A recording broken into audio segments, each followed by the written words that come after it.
What's good, YouTube? AMQ, number 5. First question is, what kind of parent am I to my kids? I would say I'm pretty similar to how I am with everybody else. I still don't smile a whole lot. I'm very direct in a lot of ways. I'm a bit more lax with them because they are kids, but I do want to provide a safe place for them when it comes to things, to be able to openly talk and communicate, and for them to be themselves and also learn about who they are as they are becoming older and older, and that I'm not just instilling my ways of thinking onto them or other ways or society and stuff like that. But we have certain things that do allow them to be themselves and think for themselves with having structure. So I do have structure. I am very direct in a lot of ways, and I do want them to have some sort of independence to a degree where they can make decisions for themselves, but at the same time, they also know that,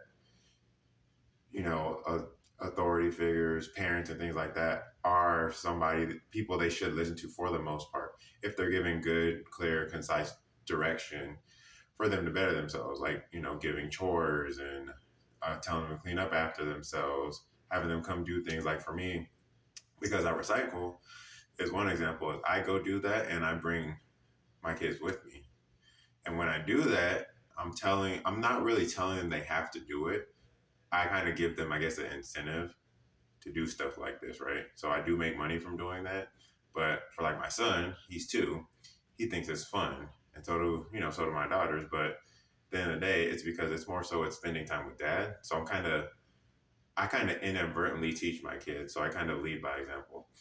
I don't like to force things down their throat. Like they have to do things this way. This is how it's supposed to be done. So and so. It's kind of like, this is kind of the blueprint. This is what needs to get done. As long as you do it, I don't mind how you do it. Just get it done. And yes, there is a certain way certain things should be done. Just like if they clean up their room and stuff like that, they should clean it up, vacuuming, making up their bed, putting away their stuff, things like that. And so when I check, it should be something similar. Same with if they do things like their schoolwork, extracurricular activities, anything like that.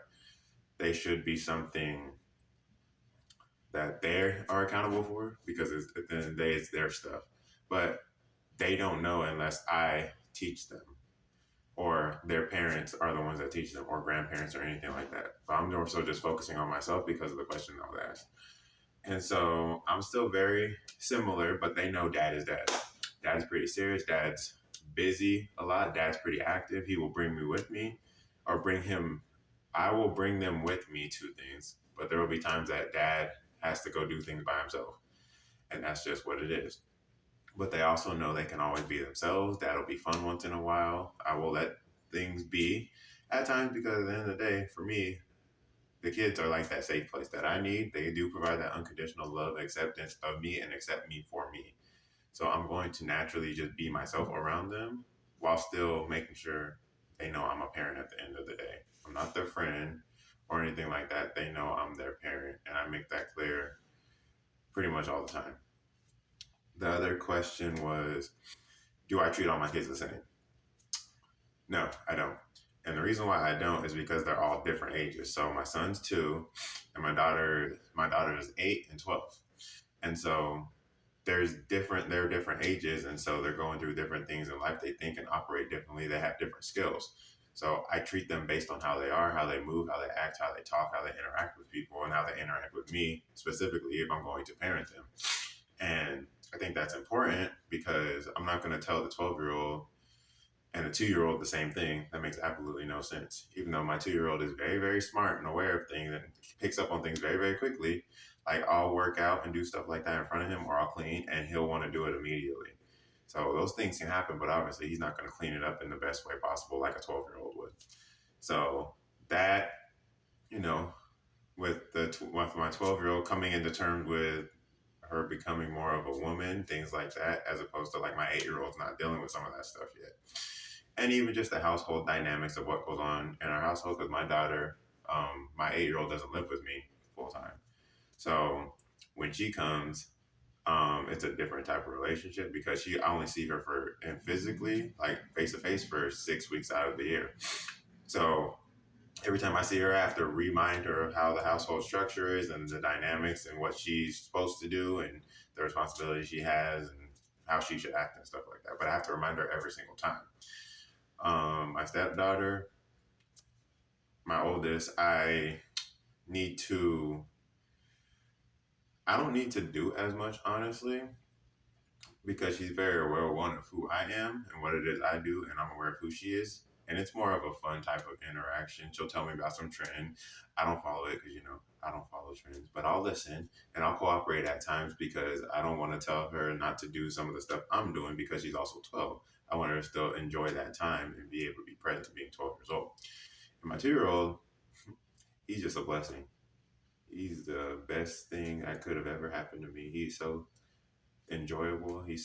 For me, he's simple. I come into the door, he's screaming, Dada. He wants to do everything with me, shower, go on a walk, whatever it is. Like we eat. He cleans for the most part, the best a 2 year old can. So yeah, short answer, no, I don't treat all my kids the same because they're all different age gaps and things like that. And each child is different. You can't treat all children the same essentially because they are their own individual person. And you have to understand the ins and outs of themselves while understanding that you are raising them to become the best person that they can be so that they can and also become self-sufficient in the future. And the last question was, do I smile with my kids? Sometimes. It's still very similar. I smile probably more with my kids than anyone else because my kids are that aspect of a safe place and that aspect of unconditional love that I know I look for and I think is important. And so I know that I can always be myself with them to a degree. Obviously, I can't tell them every single thing.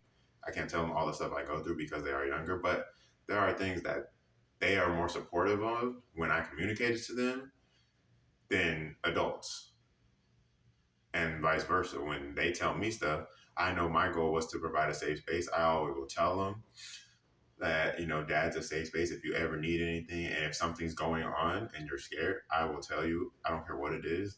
Like I told my stepdaughter once she gets older, and this might be early, but I said, obviously, with her growing up, being the oldest and stuff like that, understanding that, when it comes to like alcohol and, kids being kids, teens being teens, I told her, I said, I don't care if you're doing something you're not supposed to do. I'd rather you call me and tell me that you're out somewhere. Like, for example, if there's someone like they're out drinking and stuff like that, and somebody's driving and they're drunk and she doesn't feel safe, I'd rather her call me and tell me so at the end of the day she can come home.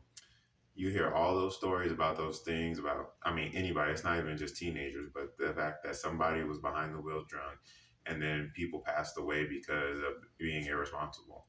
And so I will make sure my kids know that at the end of the day, you probably will get some consequences, but having some consequences is much better than not having you come home. To me, that's more important than anything.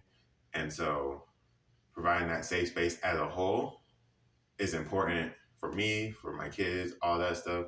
So they do get that aspect of unconditional love and acceptance and all that stuff because they provide that for me. And that's AMQ number 5. So as always, I appreciate y'all.